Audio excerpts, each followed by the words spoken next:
всъщност музиката е най-съвършената изява на човешкия дух и моля да не ме прекъсвай протестирайки, защото ти си против изречение от рода на най. Да. Но аз ще се опитам да го аргументирам. Първо, в музикалното произведение има вложено много повече математика, много повече структуризъм, пропорционални взаимоотношения, структурни на всякакво равнище. Там, където, и това мога лесно да го докажа при друг случай, там, където математиката е безсилна, там, където компютъра, изчислявайки, е безсилен, оттам нататък започва гения на много композитори. Сиреч, едно музикално произведение, което е оцеляло във времето, времето го отсяло като една истинска стойност, е много по-сложно като структура, като взаимоотношения, като математически съотношения от една катедрала, да речем. Сиреч дело на архитект. В същото време музиката е онова изкуство, което носи в най-пълния смисъл на думата емоционално богатство, в цялата палитра на емоционалните изживявания, успява да ги предаде адекватно, може би защото те не са обяснени с думи. Както и сам преди малко каза, и ти и аз не бихме могли да обясним защо толкова унищожително много ни влияе четвъртата симфония на Брамс.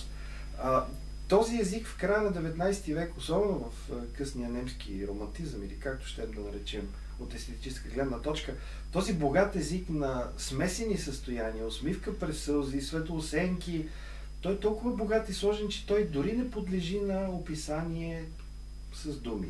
Айде да не го казвам вербално. В този смисъл, това е една теза, която при друг случай може би аз бих защитавал, че музиката е най-съвършената изява на човешкия дух, съдържайки в най-висшия смисъл на думата точни науки на ента степен и в същото време най-чиста и най-кристална емоция. Аз мисля, че тези разсъждения ни ги диктува нашата пристрастеност към музиката. Това, че все пак ние на първо място са музиканти. Философското в мене ме кара наистина да не го приема. Колкото и да ми е симпатично това, което ти... Ама може ли малко историзъм? За друг път ще оставим темата. Не само от това. Философията на 19 век издига музиката в средата на 19 век като най-висшата форма на познание въобще. Над философия, над наука.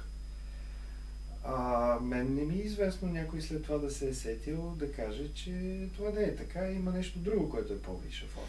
Чисто исторически казвам. И затова в 19 век е толкова модерно всички философи да пишат музикални трактати, писатели и така нататък. Да? То се самодискредитира това разбиране. Не е необходимо някой велик писател или естетик, музикант или учен да издигне контратезата, че това не е така. Но щом никой не се е осмелил? Не, че не се е осмелил, не е било нужно. Това е разбиране на времето, на епохата, на романтичния 19 век. Романтичният 19 век се изживява с всичките негови разбирания. С цялата тази философия, която го подплатява. И с естетиката си, естествено.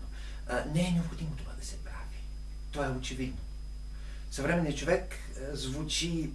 Аз не искам по този начин да атакувам твоите разсъждения, но ти ме поставяш в такава ситуация. Съвременният човек, когато говори за първо, при все, че на популярно равнище винаги се задават въпросите, кое е най-любимото ти нещо, кое е първото. Да, но това е на популярно разговорно равнище. Когато говорим за концепиране на нещата, за философски подход към тях, тогава думичката най е най-вредната. Тя насочва мисълта в неправилна посока. Това е да кажем коя е правилната, най-правилната религия. Аз имам своето виждане в религиозно отношение, имам своето предпочитание, имам своята позиция. Но аз не мога да застана пред хората и по някакъв рационален начин, по някакъв обективен начин да аргументирам и да покажа коя е правилната религиозна концепция или все едно коя е правилната философска концепция. Това не е възможно, това е непосилна задача. Тя е, как да кажа, в някакъв смисъл е и вредна. Човек сам трябва да достигне до своите изводи и малко да се пази, да ги прокламира по такъв гръмък начин. Колкото и да те странно, двамата сме на еднакво мнение, ще кажа защо. Знам, че не е съвременно, не е в духа на 20 век, пък ние даже вече сме в 21 да говорим за да говорим в абсолютни категории, да очакваме, че ще намерим всеобщия метод, с който да обясним цялата Вселена и целия свят. Всичко това не е модерно и не е актуално. И съм напълно съгласен, че истински интелигентният човек запазва сериозна доза скептицизъм във всяка постановка. Но всъщност аз тръгвам отново в житейския план, защото нашата цел не е да изграждаме философия пред скромната ни аудитория, а да се опитаме да придаваме жизнен опит и жизнени усещания, по възможност да те се окажат заразни. В този смисъл, да, чисто интелектуално аз не бих казал, да, това е и това е всичко. Но това е от гледна точка на интелектуалния скептицизъм. Всъщност, целият този повей в изкуството въобще на 20 век е сложността на явленията.